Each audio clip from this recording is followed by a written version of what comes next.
What's good, YouTube? It's your boy Smooth J. We back. We speak my opinion on topics. Hi, wherever you at, wherever you listening, wherever you watching. I appreciate each and every one of y'all, man. We wouldn't be here without y'all. We wouldn't be approaching 2K without everyone. All around, you already know what to do. Hit the like, hit the subscribe. If you new, drop in the comments. What city, what state, what country you rocking with your boy Smooth J from, man? You know we gotta add it to the ever long lasting list. You know what I'm saying? We worldwide, we global around here, man. This is the community, and y'all have voted, and y'all have spoken. Y'all the smoothies out there, all the smoothies out there. I appreciate y'all. Y'all the best. Truly amazing. Oh boy. Today though, tonight, wherever you at, today, tonight, afternoon, the morning, we getting into chapter 4 of Ren's story. A lot of y'all said that chapter 4 was it was a tough one for y'all. So we here for it. We here for the uncomfortable conversations and the realness, things that make you cry, things that make you sad, things that aren't comfortable talking about. But we here for all of it, you know what I'm saying? We authentic, we real. We ain't scared to hide anything, you know what I'm saying? Let's get it. Let's check out what Ran chapter 4 talking about. Put it in full screen. Let's get it. Cool.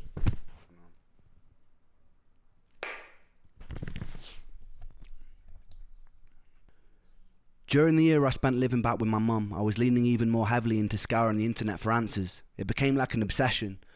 Most people my age were watching porn. I was on PubMed learning about mitochondria. I educated myself in things like methylation, the building blocks of mitochondria, various immune cells and their functionality, and which supplements could help theoretically bring about homeostasis in my body. That's crazy. So, didn't mean to stop it so early, but the fact that Ren is doing all this research, Ren is the one doing all this stuff. Where's the doctors at? Where are the people that said that all it was mental health? This dude knows more about the medical stuff than they do. And they have degrees, so-called, you know what I'm saying? Functionality, and which supplements could help theoretically bring about homeostasis in my body. I taught myself of the various pathogens that could lead to the symptoms I was experiencing. Around this time, I started ordering medical test kits from private medical facilities. I had a eureka moment when, after posting some poop in a tube to a lab in London, I discovered I had an amoeba and another more benign gastrointestinal parasite called blastohominis. Both could plausibly lead to systemic pain and fatigue. Upon researching the best course of action, I found this doctor in New York who was a world-renowned specialist in treating parasites. Return flights to New York, booked far enough in advance, were a couple of £100 back then. The treatment itself was pretty cheap. I was in no way in a strong financial position, and neither was my family. Crazy. So, during his own research, he pooped in a tube, sent it back to London, he said, and found out that he had something else. You know what I'm saying? But that's the first time. This is literally the first time in this whole story. In the whole 8 years this man has been sick and longer, you know what I'm saying? It's the first time that he actually got a physical test done. Like, not, y'all know what I mean, like an actual test. It wasn't a blood test, but at least it was some sort of test, you know what I'm saying? There's so many tests that they can run, that they can do, and the fact that it took this long to do it is crazy. Crazy. And then he had to book himself planes tickets to New York to see a specialist that specialized in treating parasites, he said. The treatment itself was pretty cheap. I was in no way in a strong financial position, and neither was my family, so I did what I always do when I needed to get money. I wrote and recorded some songs from my laptop from bed. One about getting to New York to find a cure. I sold a modest amount of digital copies to my Facebook friends and my friends and family, just enough to afford a trip.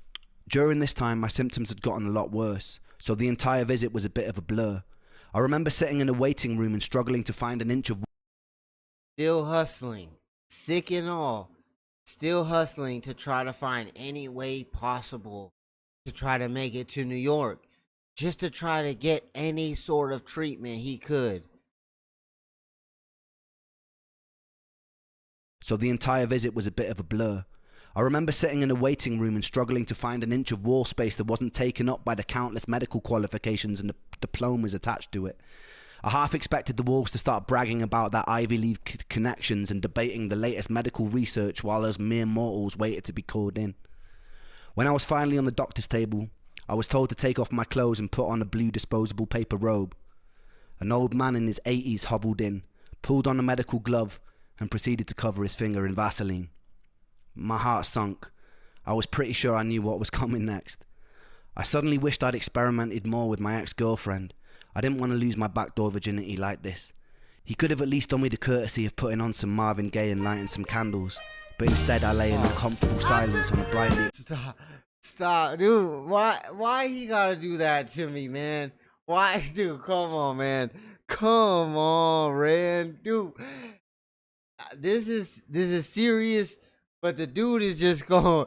Hey, he gonna put some Marvin Gaye over the dude. Stop it. Stop it. Oh my God. He said, I wish I had experienced a little bit more of my girlfriend back in the day. He said, I didn't want to lose my back end virginity like this. Not like this, man. Not to this old doctor. Stop, dude, stop it. This is crazy. Dude, why? Oh, man. The Marvin Gaye thing is hilarious. No, he said at least he could have put on some Marvin Gaye candles. And then this dude gonna put Marvin Gaye on. Stop it, Ren. Stop it. Come on, man.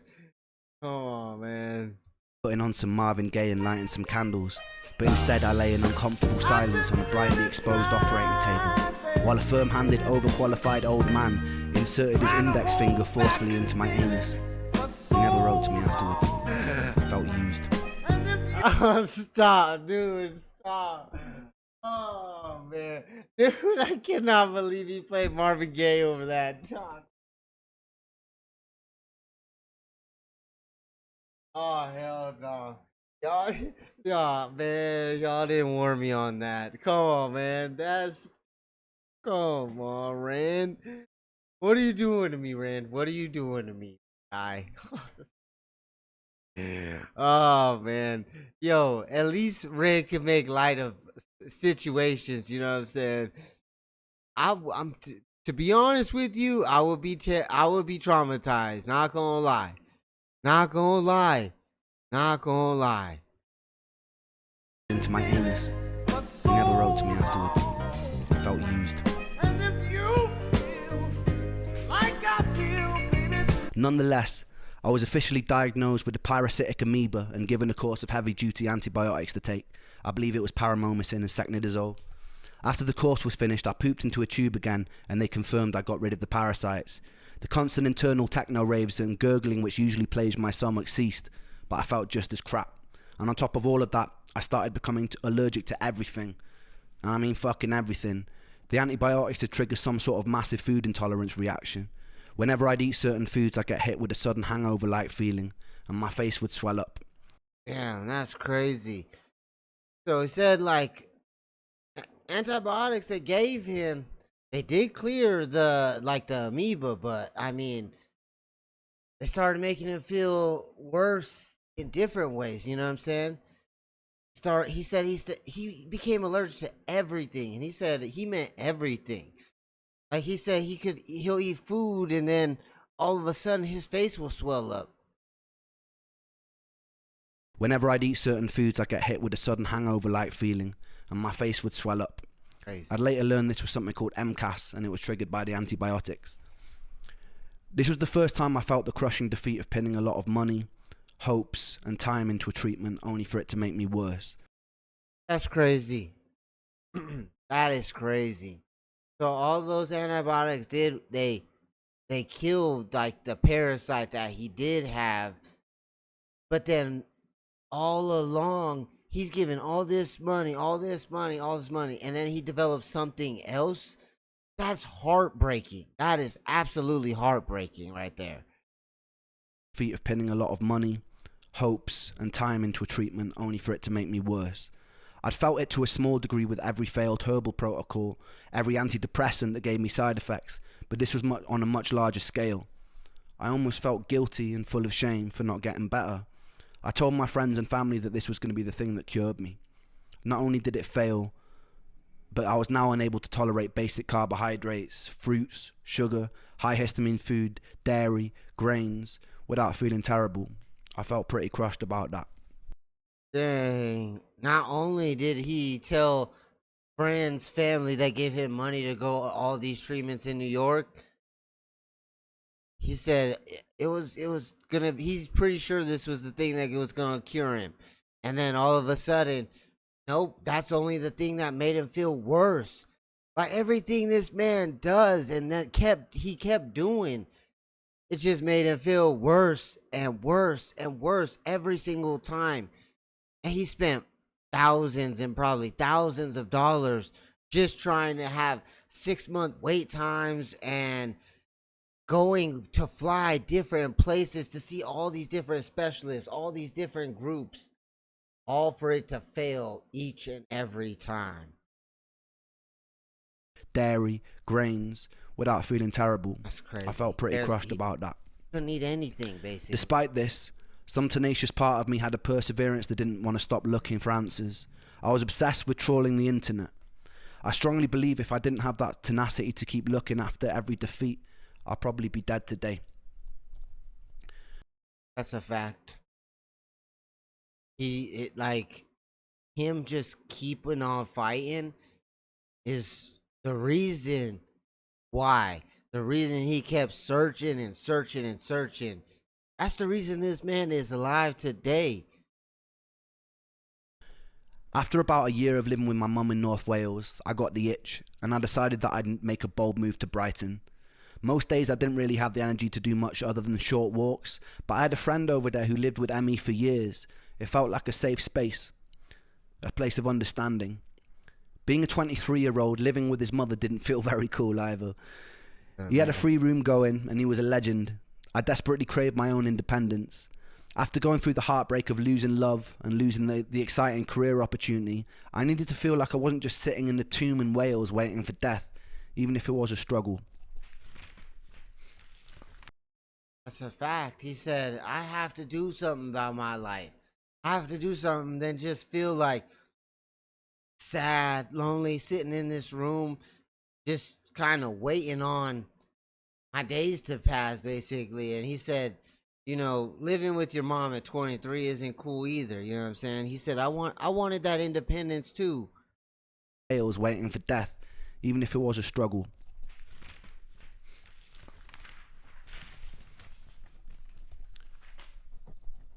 I made the move.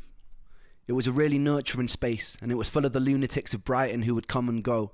I was still living in a thick haze, but I was meeting people who weren't judging me for it.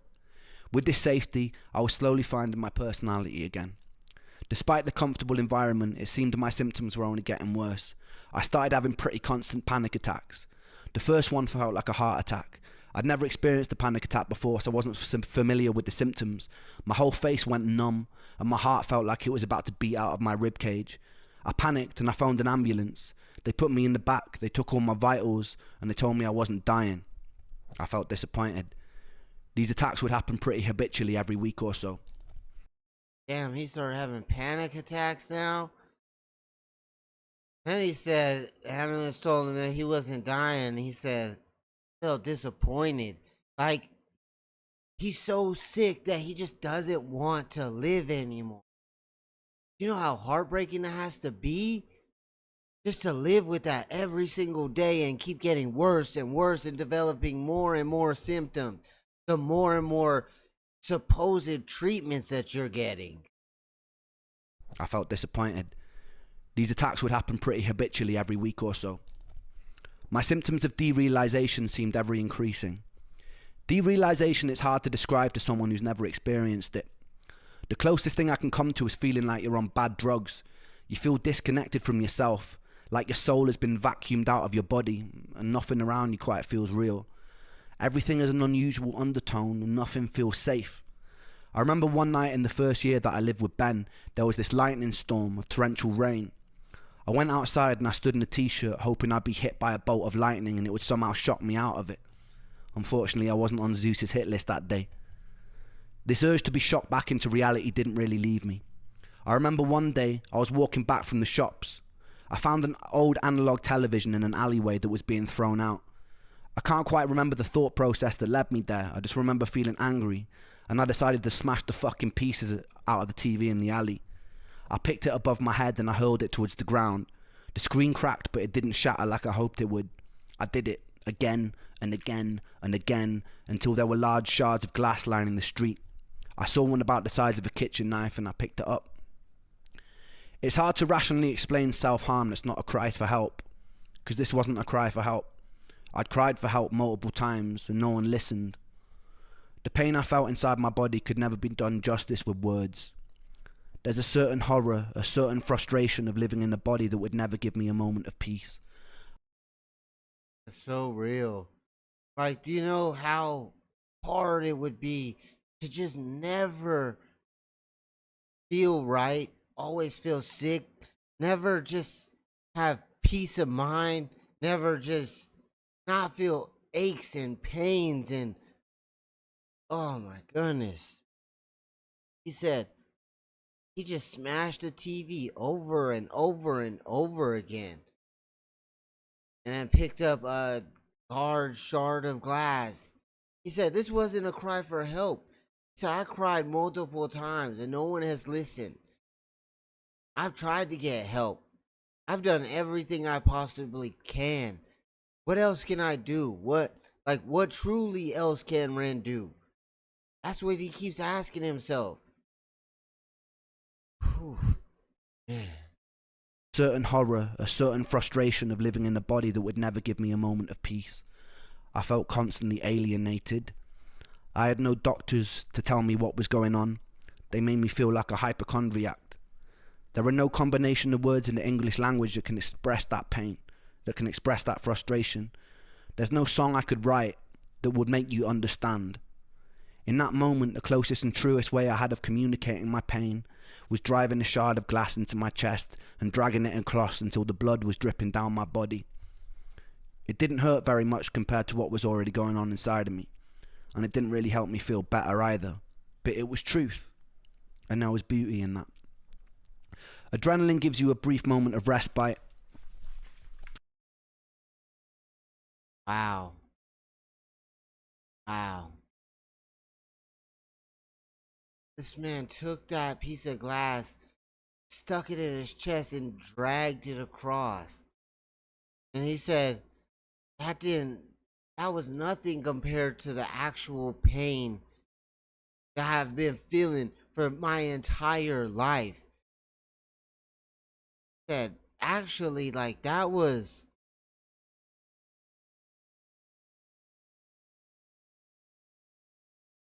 crazy. That is crazy.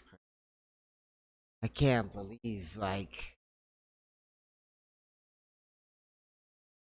he's just gotten to the point where he just does not want to live anymore.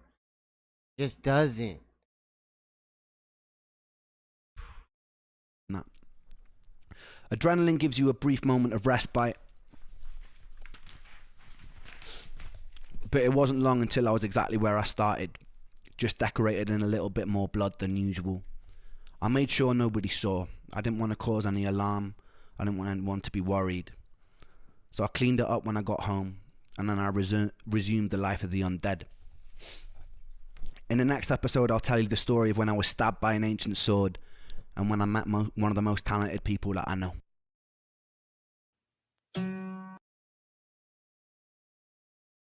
Man. You know how hard that has to be? Like, truly, how hard that has to be. To literally just find yourself in an alley, just crushing a TV over and over and over and over again, till you find a piece of glass that you just want to stick in your chest and then just drag it across. And then you have no one to talk to, it about. You have no one that listens. You have doctors that tell you you're just nothing's wrong, and you basically just clean it up and then go home and act like nothing's wrong. Like, do you know how hard that probably has to be, living with pain like that every day? Like, that's just, I don't understand why no one seems to literally help him in the medical industry. Like, no one. The one time that he literally maybe thought that he was getting actually cured, he wasn't. He was just getting worse. That probably had to be one of the toughest things to like find out, is you gained a whole lot more symptoms than you actually were cured of, or so-called cured of. Man, telling you, Ren, he will make you. He will make you feel like it's basically like I'm living Ren's story through his words. Like, you can just put yourself in his shoes and just see exactly what he's going through. That's how like strong and powerful his words are. His music is just as strong. It's like a strong force of nature. When I met one of the most talented people that I know.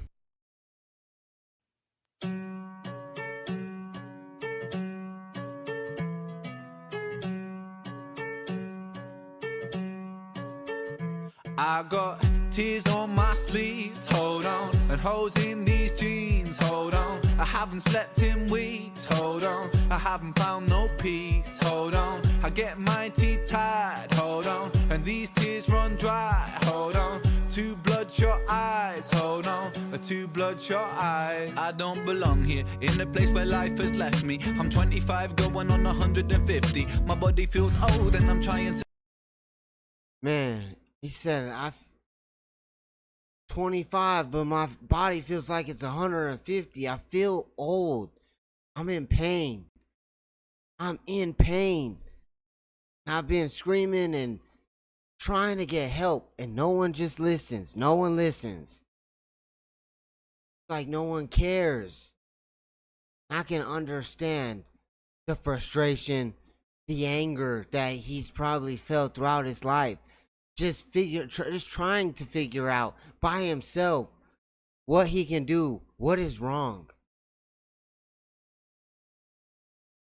Has left me. I'm 25 going on 150. My body feels old and I'm trying to lift the weight from my soul, but it's moving against me. I've emptied out my tear ducts. I lift my middle finger up. I'm screaming fuck you to all the demons here that keep me stuck. The pain is sharp like paper cuts. I hate them much, but yes I trust. I must combust, I must blow up, I must have all this courage up. Boom, sparks fill the room. I'm feeling the rhythm I move. My soul is more worn than the soles in my shoes. Nike. It's crazy too, because like with this song, it almost doesn't even sound like Ren. Like, he completely switched his voice somehow, and it almost doesn't even sound like Ren. And you heard him, man. Like, he's been stuck down deep for so long. It's like, when am I actually gonna get peace? Not feel so much pain in my body, in my mind, just everywhere. His whole body, from head to toe. Because I hate them much, but yes I trust. I must combust, I must blow up, I must have all this courage up. Boom, sparks fill the room. I'm feeling the rhythm I move. My soul is more worn than the soles in my shoes. Nike trainer blue. My soul is more worn than my soul pair of shoes. You know how real of a bar that is? Because it is. It's worn down. Ren is worn down. Like, at this point, he just can't take it anymore. He's lost some of his best friends in life. He's lost a record label that he thought was in the bag. Just because he keeps getting sicker and sicker and sicker. I'm feeling the rhythm I move. My soul is more worn than the soles in my shoes. Nike trainer blues, a man with none to lose. I think I lost my sanity, calamity in shoes. Poor choice maker, I rip out the pages of fate, then I roll them up like bizzle of paper. Taker, lung full of destiny, a man with no part is a very strange entity. Tears on my sleeves, hold on, and holes in these jeans, hold on. I haven't slept in weeks, hold on. I haven't found no peace, hold on. I get mighty tired, hold on, and these tears run dry. Haven't slept in weeks, you know what I'm saying? And yet I still haven't found any peace either. Hold on, I get mighty tired, hold on, and these tears run dry, hold on. Two bloodshot eyes, hold on, two bloodshot eyes. Do you ever question your fate? The questions I make, is this all predetermined, the script or a play? Am I the protagonist in this tragedy, or will I be the author of stories unmade? If so, I'll dip in my quill to my ink pot, keep on writing, never stop until my beating heart it flops. I'll write a whole different story. Scene one, a boy full of hope, a boy full of glory. Who stutters, I'm under the top. Would rather be tougher and live it smoothly like butter, but not so bitter and cut up. And so I sit up and shut up. It's like I lived up and struck up the courage, never to fuck up. And now I'm feeling the ruckus, feeling the static, and now I'm feeling the flames, and now I'm feeling the strength inside the ring with my pain. My boxing gloves and my hope that I trust to bust an uppercut, cut my demons up. Being like a tsunami. Oh man, just realness, just realness in everything that he spits, man. He said, "I'm gonna try to uppercut all my demons. I'm just gonna try to do whatever I can. Just keep fighting. That's all I can do. All I can do is be a fighter and continue to inspire so many around the world with my music, with my words, because they are so powerful, so strong. His messages are just amazing. You can learn so much from this one man who is so special, so talented, so gifted. He truly is one of a kind." I hope that I trust to bust an uppercut, cut my demons up. Beam like a tsunami, smooth like a punani, bend the birds like origami, Salvador, I'll be the Dali. Only love like Bob Marley, golden ticket, call me Charlie, riding Harley's Bengali, Tiger Star, call me Arnie. I'll be back. Now cut the slack, track your facts, relax, shit in the beast, and then seek it in the peace. And I'll reach the canopies, and yes, we climbing, building a brave new world inside a whole new designing. With all this fire, we burn like the sun. A new dawn is rising, a new dawn it comes. Yeah, diggity down with all this corporation. They burn up the land for the greed that they run. Run deep with their roots, but their roots can be lifted. I'll be a renegade, yes, I'll make a fist kin. Try to seek truth in the kingdom of. Oh man. He said, "Yeah, I'll be a renegade." And it's crazy. He said, "I'll be a renegade, man." And that's what all his fans is called, man. Renegades. Because hey, they gonna keep fighting. They gonna love. They gonna support. They gonna help. That's what he does. Come on, man. Come on. Ren is amazing. He is amazing.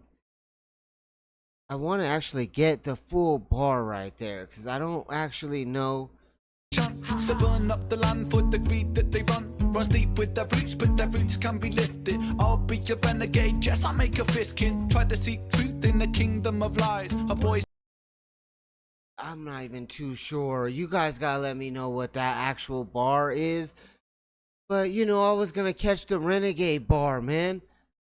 That's what all his fans are. They're everywhere. The renegades is everywhere. This is the man that it comes from. He's truly just an inspiration. And if you discover Ren, He will literally change your life. He will give you a whole new outlook on life. That's just what it is. And then he spreads so much love and support to every single person out there. Why do you think his fans is the same way? Y'all renegades, loyal, supportive. Like, I love it. I just absolutely love it. He's so real.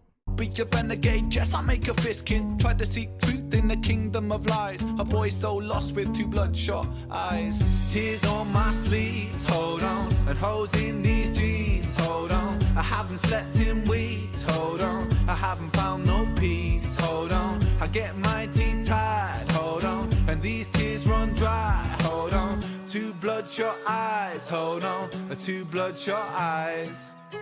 Ha.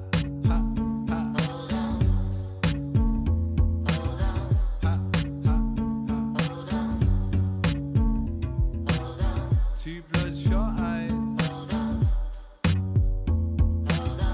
Two bloodshot eyes.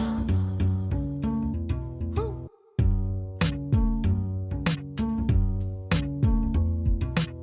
He's amazing. He's amazing.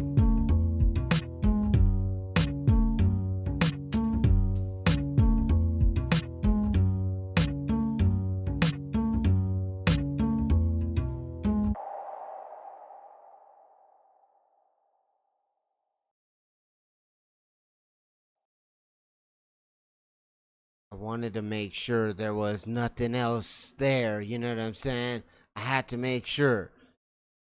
My goodness. My goodness. The man is truly, truly special. Truly special. From the words he says, the storytelling, and then the man can just inspire you with his music.